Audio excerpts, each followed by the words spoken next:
Now in the beginning of the sugar industry there were 2 dozen mills.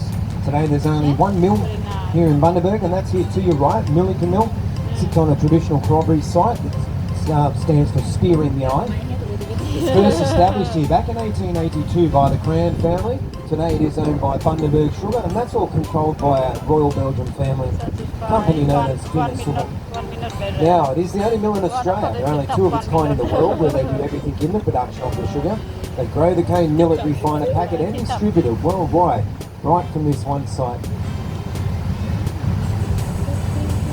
Crushes around 500 tonne per hour, and on an average season it'll run 24/7 from May to December and reach about 2 million tonne.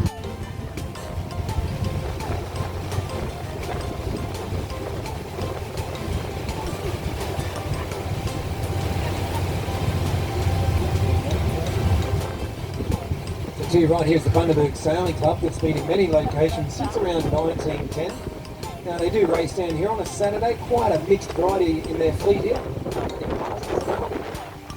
On a Thursday there's a little sailing club called Sailability. That's for people with disabilities or in wheelchairs. They get to learn the art of sailing. So they'll train on a little vessel, it's called an Access 303, and use different techniques to navigate. So very beneficial and rewarding for these folk, all relying on community support. But they do run by a great motto which I like. It's when discovering new seas, one must have courage to lose sight of the shore.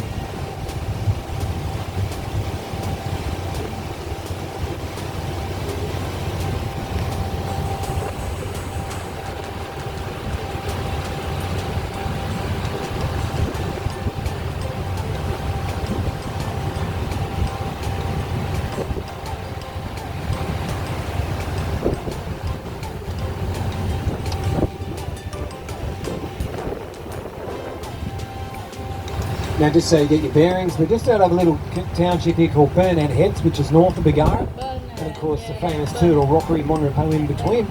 Now Burnett Heads was first established just to man the lighthouse. There was a little shack called Wallerstown.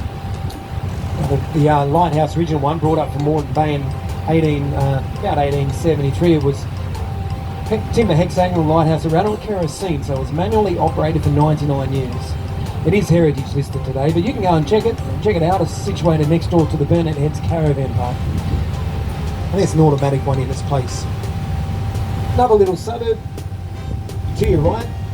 This one's known as Cowkey, named after famous because a singer-songwriter Mark Callahan grew up there. Now he arrived here from England as a 14-year-old lad, and he was amazed about the sweet smells and sounds of Bundaberg. So much so he sat on his back patio and wrote a poem all about it. Then when he went to uni, it turned into a song. There's even a Gangajang way over there these days. So here's the little tune for you that he wrote. This one's all about Bundaberg.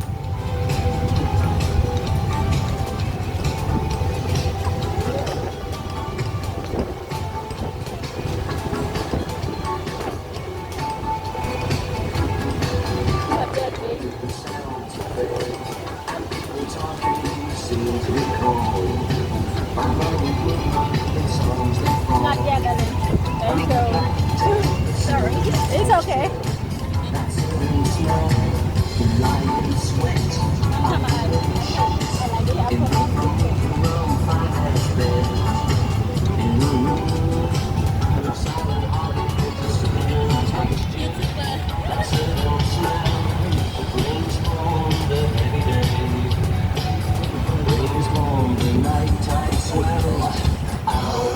wanna put in YouTube.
Our properties to your right here form a little township called Port Bundaberg, so it's a nice, clean, quiet port down here. Only a few streets. Now, back in the 1960s when they opened the port, they were hoping this would turn into the new Bundaberg, but everyone thought it was too far away, except for the lucky few that got a waterfront next to nothing. At the end here too, we have the Naval Cadet Headquarters for teenagers to learn all aspects of maritime studies. The Navy has had two vessels named after Bundaberg, actually. The original HMAS Bundaberg was a corvette vessel based in Papua New Guinea back in World War II. Then in 2007, they launched a new Armidale patrol vessel with the same name. Unfortunately, that one was destroyed in a fire down Brisbane slipways a few years ago.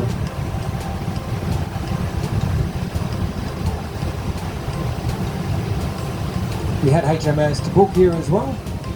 For a while, when they decommissioned that, it was brought here to prepare as a dive site. Bundy won it over Tasmania. Then they scuttled it off the east coast of Bundy. Unfortunately, it ended up on its side, went a bit wrong. So only experienced divers can visit that.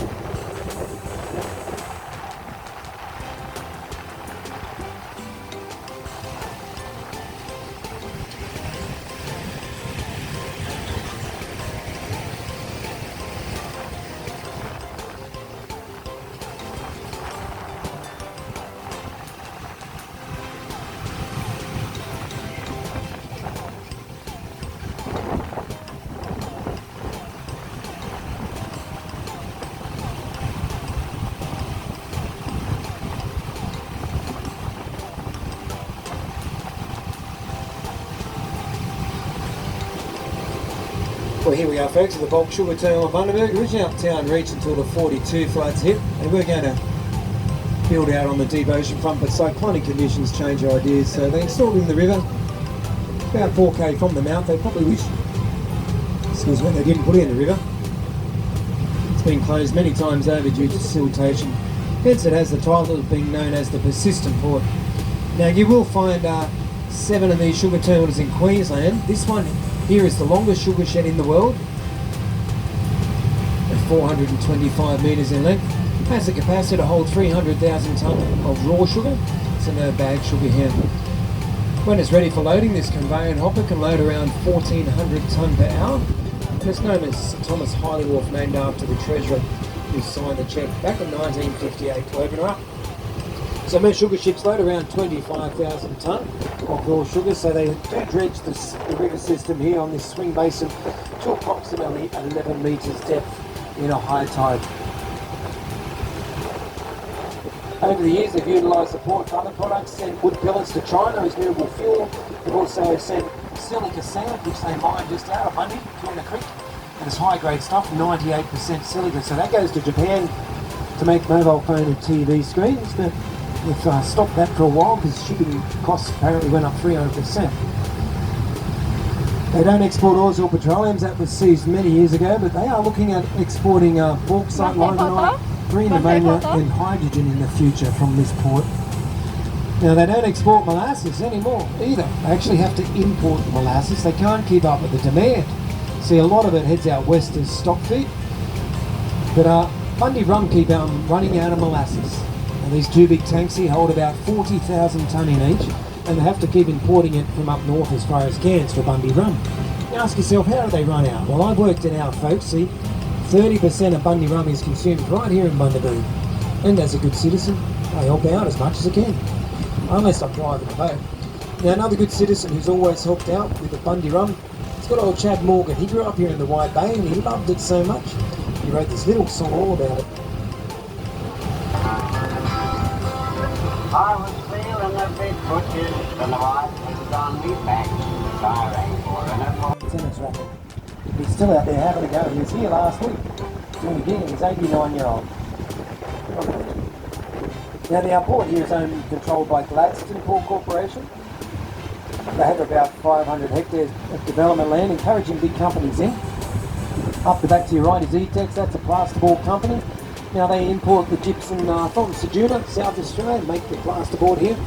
Very soon on this bit of grass here is going to be the largest ship lift on the east coast for the Pacific tugboats. They're bringing all their maintenance facilities to the port.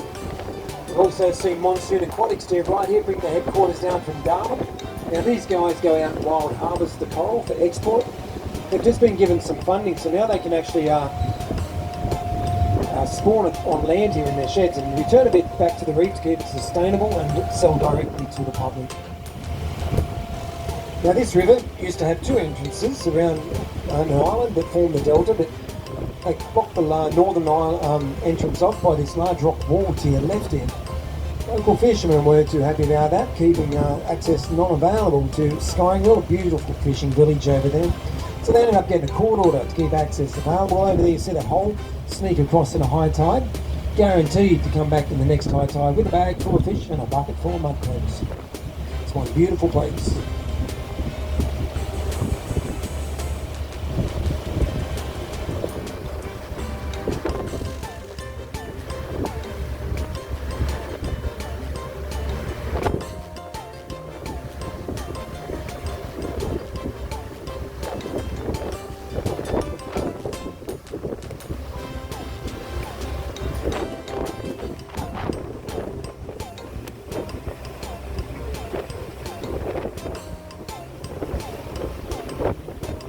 Well, here we are, folks, coming into the port marina.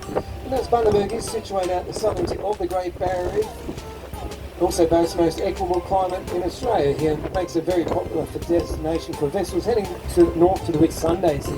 Nice, deep, easy access, no dangerous bar. It's also one of the closest ports on the east coast to New Caledonia and Vanuatu for the international vessels. This marina here has around 160 berths. Beautiful little restaurant, Baltimore Cafe, and a little gift shop as well. You can visit about 20k from the CBD. There is another marina being built around